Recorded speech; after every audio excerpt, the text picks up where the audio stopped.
जी, सभी को जय गुरु जी और गुरु जी के चरणों में कोटि कोटि प्रणाम।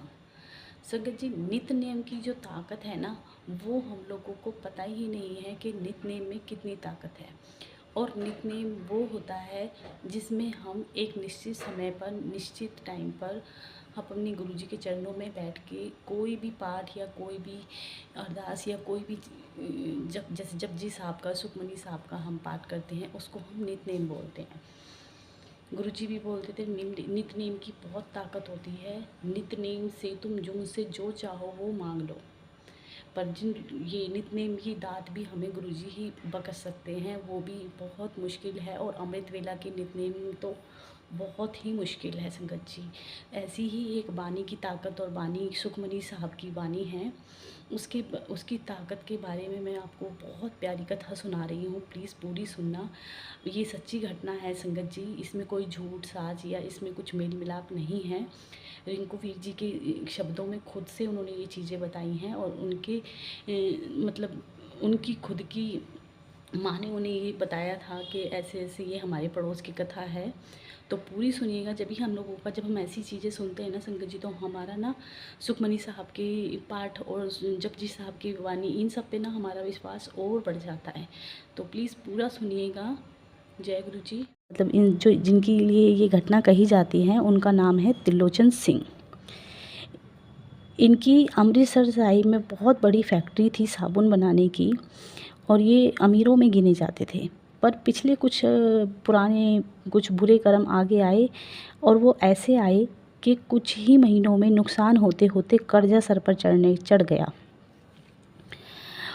परेशान हो गए। जो भी काम करने जाते नुकसान हो जाता है। कहाँ धनवानों में गिने जाते थे, कहाँ कर्जा सर पर चढ़ गया। परेशान बैठे, कभी कहीं भटक रहे थे, कभी कहीं भटक रहे थे। तो लिखा है कि मतलब जो कथा है उसमें लिखा है कि फ़लानी फ़लानी जगह पे कुछ महापुरुष बैठे हैं, और किसी ने इनको एडवाइस दी कि उनके पास चले जाओ। महापुरुष के पास ये गए, जाकर अपनी व्यथा सुनाई और रो पड़े, पैर पकड़ के कि मुझे कुछ ऐसा बताओ या मेरी कुछ मदद करो कि कहाँ मैं इतना अमीर था और मेरी कहाँ इतना सब कुछ था मेरे पास, और आज मैं कर्जे में डूब रहा हूँ। महापुरुषों मेरी मदद करो। महापुरुष बोले, उसकी एक टेक पकड़ लो।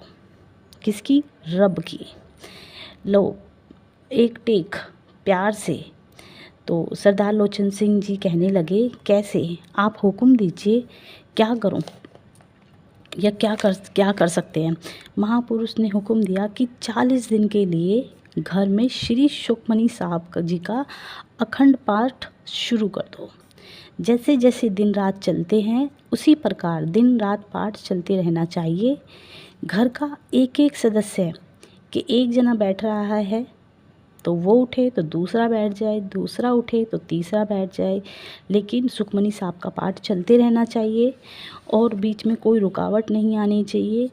और ऐसे ही पाठ करते रहो 40 दिन लगातार तक। सुखमनी साहब जी की वाणी बंद नहीं होनी चाहिए, उसको बंद नहीं होने देना, और वो लगातार चलनी चाहिए। सरदार त्रिलोचन जी ने अपने परिवार के साथ बैठकर बातचीत की और रात को ही पाठ आरंभ करा दिया। संगत जी, तकरीबन सिर्फ 5 ही दिन बीते थे सुखमनी साहब के पाठ को चलते हुए, और इन्होंने हिम्मत भी इतनी दिखाई कि 5 दिन बाद ही इन्होंने हिम्मत करके 25,000 रुपये कर्जा लिया, दोबारा से काम स्टार्ट करने के लिए, दोबारा से फैक्ट्री लगाने के लिए कर्जा लिया और फिर से साबुन बनाने की कोशिश की। मतलब जो साबुन बनाने की भट्टी होती है, भट्टी में आग जलाई, बड़ा सारा मतलब काफ़ी बड़ा कढ़ाई होती थी, कढ़ाया चढ़ाया, जिसमें सारा उन्होंने साबुन बनाने का सामग्री जो थी वो डाल दिया। और जैसे ही उन्होंने भट्टी जलाई, वो कढ़ाई टूट गई। सारी सामग्री, सारा साबुन बनाने का सामान सब खराब हो गया, और वो भट्टी में ही अंदर, कढ़ाई टूटने के कारण भट्टी के अंदर चला गया, जिससे भट्टी भी खराब हो गई।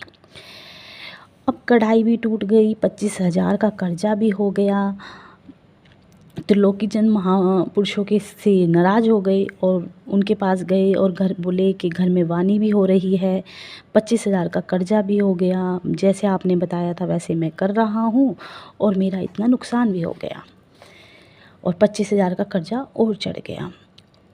तो महापुरुषों ने विश्वास दिलाया और बोले, सुखमनी साहब की वाणी पर भरोसा रख, श्री सुखमनी साहब तुम्हारा काम बिगाड़ नहीं रहे, वो सवार रहे हैं। कहने लगे 40 दिन तक पाठ बंद नहीं होने देने, देख वाणी की ताकत। 2 दिन बाद फिर उन्होंने 25,000 रुपये का कर्जा लिया। अब की बार जब वो भट्टी को मतलब ठीक करने लगे, क्योंकि उसके अंदर कढ़ाई के टूटने से भट्टी के अंदर सारा सामान चला गया था, ठीक है। तो उसको ठीक करने लगे, भट्टी को ठीक करने लगे, तो ज़मीन उन्होंने क्या करा, जब उसके अंदर सामान चला गया, जब तक वो ठीक नहीं होगी तब तक वो दोबारा से उसको स्टार्ट नहीं कर पाएंगे। तो उन्होंने उस ज़मीन को खोदा और उसके नीचे से संगत जी जादू टोने का सामान निकला और उसमें एक कागज़ निकला। उन्होंने उसको बाहर निकाला और उसमें से जो कागज़ था उसको लेके देखा, तो उसमें देखा कि उनके परिवार के सभी सदस्यों के नाम लिखे हुए हैं। उन्होंने जाकर महापुरुषों को दिखाया, मतलब उनको एकदम लेके, और वो महापुरुषों के पास जाके पहुँचे और उन्हें वो कागज़ दिखाया और महापुरुष कहने लगे, किसी ने तुम्हारा इतना बुरा सोचा था कि जिन जिन का नाम है इसमें उनको एक एक करके मर जाना था।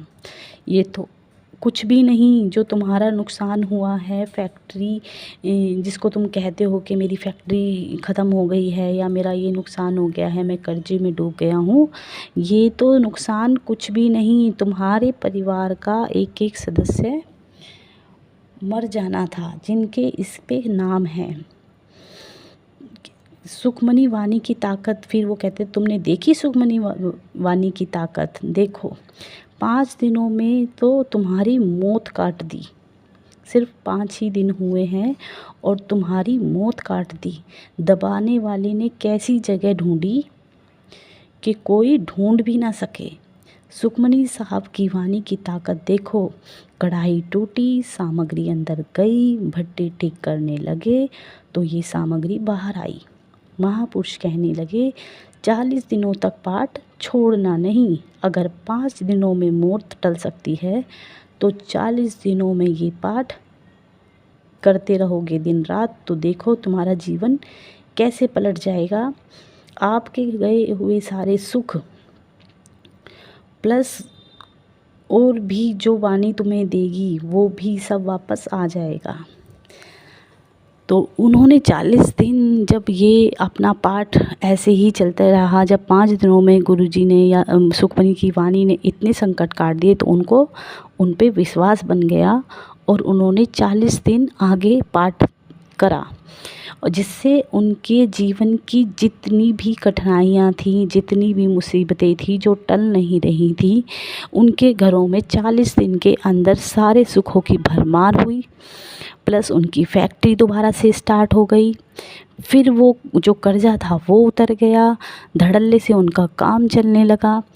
संगत जी, ये एक सच्ची घटना है और ये रिंकू वीर जी ने खुद अपने मुख से सुनाई है, तभी मैं आपको सुना रही हूँ। वो खुद बताते हैं कि ये हमारे बचपन की एक सच्ची घटना है। हमारे कुछ आगे जाकर ही ये जो जिनकी फैक्ट्री थी वो रहते थे। जब वाणी सुखमनी साहब की वाणी जादू टोने तक को नहीं रुकने देती, होता सब कुछ है, सब कुछ होता है इस दुनिया में संगत जी, ऐसा कुछ नहीं है कि नहीं होता है। जादू टोना टूने टोटके सब होते हैं, पर वाणी के आगे ये सब चीज़ लाचार हैं। जिस घर में सुखमनी साहब की वाणी चलती है, महापुरुषों की वाणी चलती है, उस अमृत वेला में सुखमनी साहब की वाणी चलती है, उस घर के कचरे के डब्बे में भी बुरी चीज़ों को जगह नहीं मिलती। ठीक है, तो हमें इलाज सिर्फ यही है कि हमारे ऊपर अगर विपदाएं आती हैं, मुसीबतें आती हैं, तो हमें वाणी का सहारा, सुखमनी साहब की वाणी का, जपजी साहब की वाणी का, इनका सहारा लेना है।